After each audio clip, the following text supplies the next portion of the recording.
Hi, I'm Nick with DragonFire Racing. Today I'm going to go through and demonstrate how easy it is for you guys to install our HiBoy doors on the Can-Am Maverick and Commander platforms. Prior to installing your doors, you want to go ahead and open the box. Depending on which side of the box you open it from, you will come across certain components. You want to make sure you go through the entire box. If you have to, open both sides of the box to ensure you have all your components. Step 1, place the vehicle on flat level ground. Make sure that the car is in park and the key is removed from the ignition. Step 2, locate the 4 rivets retaining the bottom of the rocker panel. Use a 3/16 drill bit to drill the heads and remove the rivet. I found it's actually easier to hold the head of the rivet with a pair of pliers while drilling it. Now that I've removed all 4 of the rivets, I'm going to move to the top side and remove these 2 plastic rivets and the remaining Torx bit hardware. It's a T30, and then there's a T20 on the back side of the inner fender here.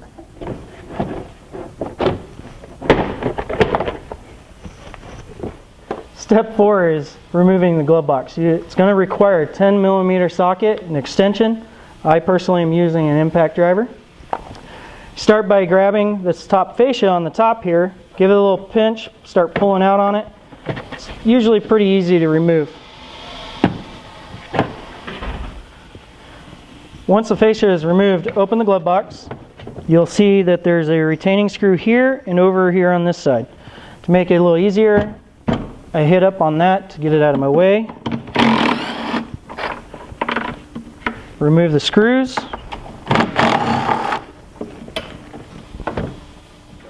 Got the 2 retaining screws removed. I'm going to go ahead and close the glove box, grab on the top of it, give it a little tug, it pops right out. Step 5 is removing this front quarter panel. There's 3 pieces of hardware on the inside that we're going to show you. Then there's 2 down the side here and 3 down the front here. The 3 on the front, down the front here, require using a wrench on the inside and then a Torx bit on the outside. Now, some of the older models, this is actually an Allen head instead of a Torx head.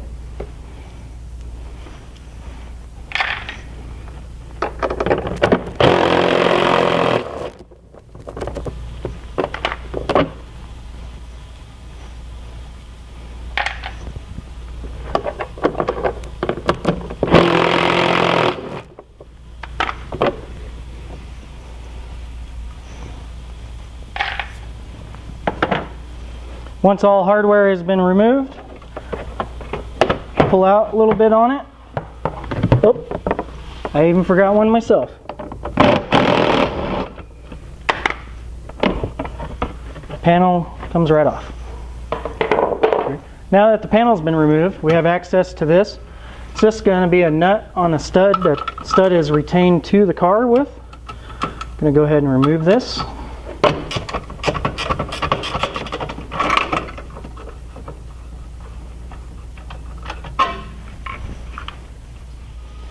Step 6 indicates that once this panel is removed, you'll locate 2 holes here on this down tube. These 2 holes are going to be used as guides using a 3/16 drill bit to punch holes through to the inside plastic here.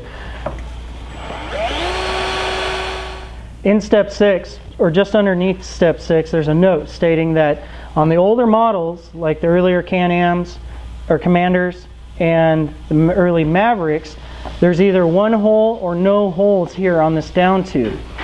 In the instructions, we've supplied a how-to locate where to drill these holes. You will have to drill these holes in this down tube. Taking a yardstick, you will place it flat across the bottom of the car. Like I can get a rock out of it here. You want to make sure it's good and flat across there. Then take a tape measure. This sometimes is easier having a buddy to help you. Hold the yardstick while you use the tape measure. You're going to measure up from the top of the yardstick, keep it flat, till you can get to the center of this down tube and mark that. And then from there, you're going to go 2 1/8 inches up, and that'll be center for the secondary one. Step 7 says to take a 1-inch paddle bit, and where you had previously drilled the 3/16 holes in the plastic on the inner panel, you're going to use the paddle bit to enlarge those, and we're going to do that now. Now that I've opened up both these holes to the 1-inch hole, it'll allow the 5/16 washer to pass through and sit against the metal instead of squishing the plastic against the square tube on the outside. Now that I'm done doing this, I'm going to go to back to the outside and use a 3/8 hole to open up the factory holes with.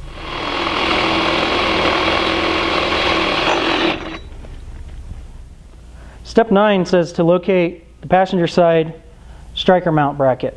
So the striker mount bracket for the passenger side in the picture indicates that the tab is coming off to this side and not this side. This is going to be your driver's side, this is going to be your passenger side. This is our Gen 4 striker mount.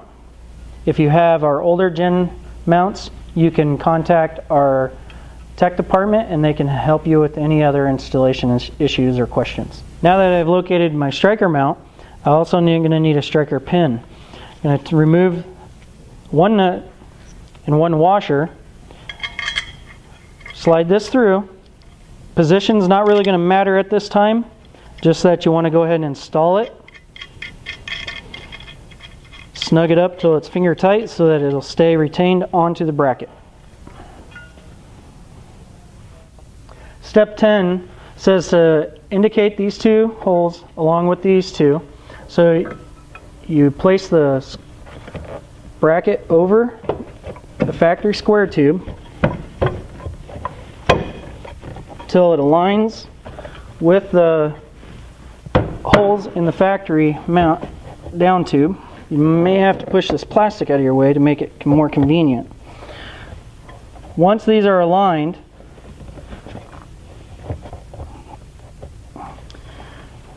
you'll want this mounting surface to be pretty perpendicular with the plastic and still able to get the two bolts through these holes.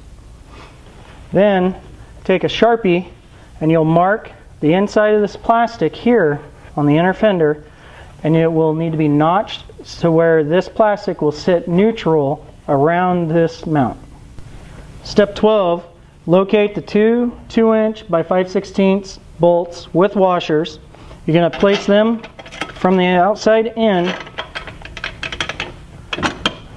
and then you're going to put a washer on each side of the bolt along with a nylock nut.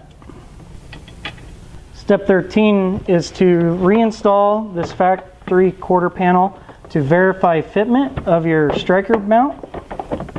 Just place it back onto the vehicle to where it lines up with the factory mounting points and ensure that this bracket is sitting and positioned correctly in the cutout. Now that we've got this alignment correct, we're going to remove the panel and finish tightening this hardware as outlined in the instructions. Step 14, we're going to reinstall the factory quarter panel and glove box with factory hardware. Step 15, we're going to reinstall the factory rocker panel using the supplied hardware.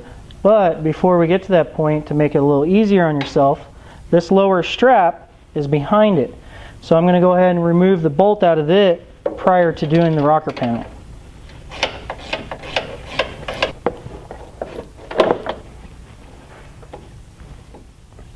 I'm working on installing the rocker panel now. I'm going to be using the OE hardware on the top half and then the supplied hardware on the bottom side.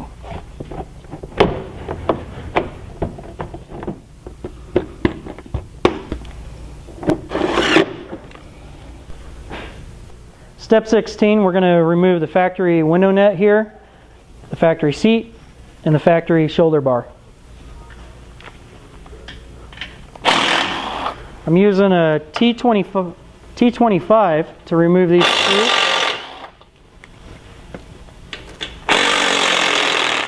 I find it easier to drop the top down and out of the way to get the seat out easier. On the back side of the seat, down in the bottom, is a seat release. You just pull it towards you, lift up on the back of the seat, tilt it forward, slide the bottom out and remove the seat from the car. Switching over to a T30, I'm going to remove the top retaining bolts on the shoulder bar. They are Loctited in. Going to move to the inside of the car, lower mount on this bar here.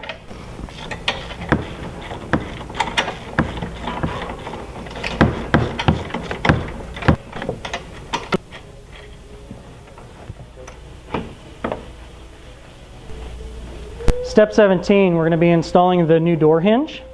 Now that we've got the shoulder bar out of the way, on the two door hinges, you'll be able to see that there's a difference from side to side at the top angle here and the way the hinges are positioned. So to identify which side is which, I usually look to see where the bend is kicking out to. The bend kicks to the outside of the car. When looking at them, you'll notice that this is going to be my passenger side and this will be my driver's side. We also supply a sleeve tube that goes over this factory bung that will be going underneath this upper mount here. But first I have to take a 9/32 drill bit and drill the threads out of this factory hole.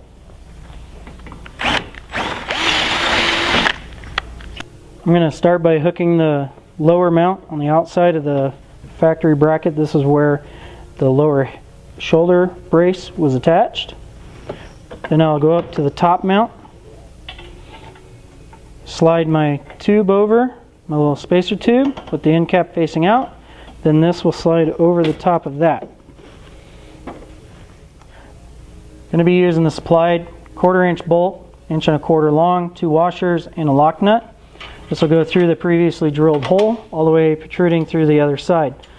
Some cases this bracket is not bent at the tight enough radius that you'll be able to get a washer on here. So sometimes I have to just start the nut, tighten this down, snug it to squish this in, and then remove the lock nut again, and then put my washer back on.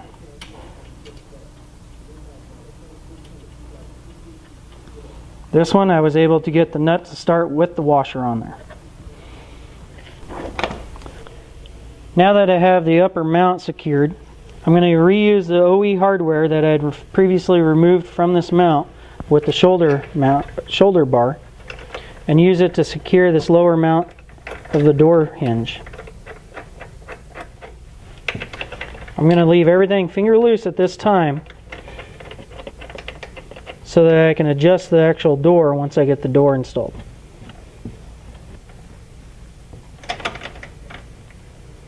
Step 19 is going to be installing the limit strap for the door. A lot of people call and have questions on where exactly this is located. You can see here is the opening, the base of the seat here. There's along the bottom right here, there's a cutout, and just up from that cutout is where you drill the hole and mount the U-nut. I took and measured up from the hole 3/4 inch. Got my 1/4 inch drill bit. I'm going to drill this hole. Got my U-nut. Going to come in from the bottom side. Going to slide it up until it lines up with the hole I just drilled. Got my limiting strap. You'll see here it has two different mounting positions. One's for the driver's side and the other one's for the passenger side. Driver's side will be folded over.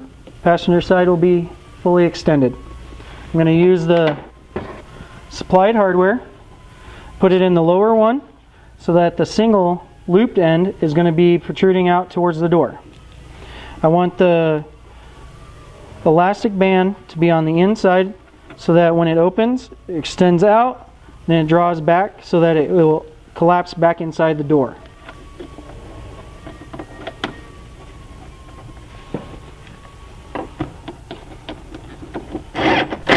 Step 20, we're going to install the 2 brass washers onto the hinge pins. They slide right over. Make sure they firmly seat all the way to the bottom. Spin freely.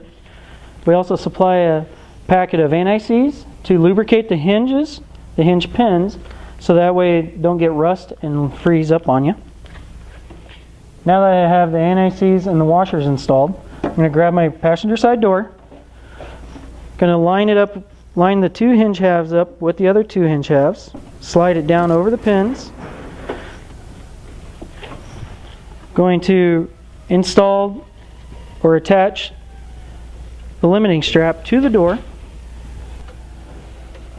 And at this time, I'm going to go ahead and lock it onto the striker pin.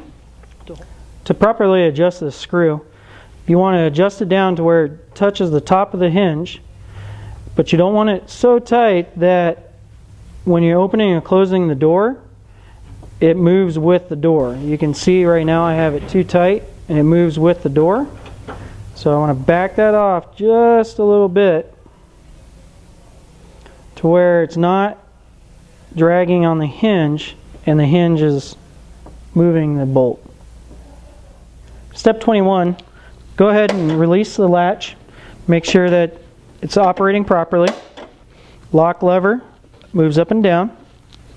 Your striker pin should be loose, but finger tight, and should be able to adjust it up and down onto the striker mount. You're going to go ahead and latch the door. If the door is making contact with the head of the screw or the striker pin, thread it in a little further. You want the head of the striker pin to sit to the inside of this latch, but yet not make contact with the inside door mount.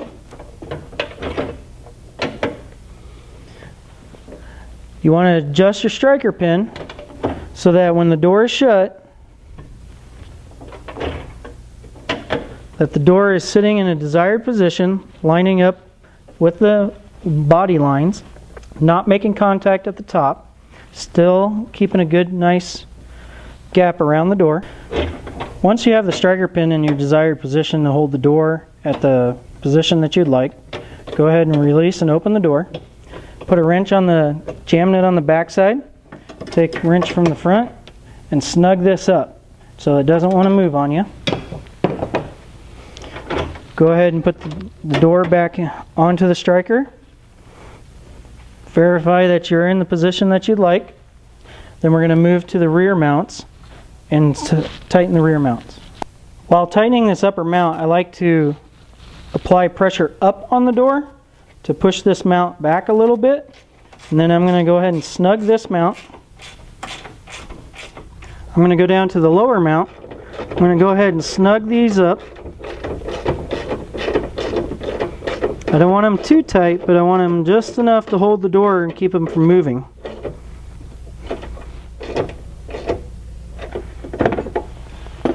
Once I've snugged those, what I want to check, open the door and see if the door drops from where I want it to be positioned. And currently, the door is nice, comes right up to the back to the latch, opens and closes nice and smoothly. So once I know that I have that, I'll double check my outside line, make sure I'm not rubbing or touching other than down here at the very bottom. We prefer for the door to touch at the bottom against the plastic and apply pressure against the door, so when the door is shut, keeps it from moving around and rattling and making a lot of noise on you. If it is not touching, this mount here on the rear can be moved to the inside of this factory mount here, which will allow it to kick the bottom of the door in towards the plastic and make contact. And there you have it. That completes the installation of our HiBoy, Maverick, and Commander door set. If you have any more technical questions, feel free to give our office a call. We'll be able to help you out.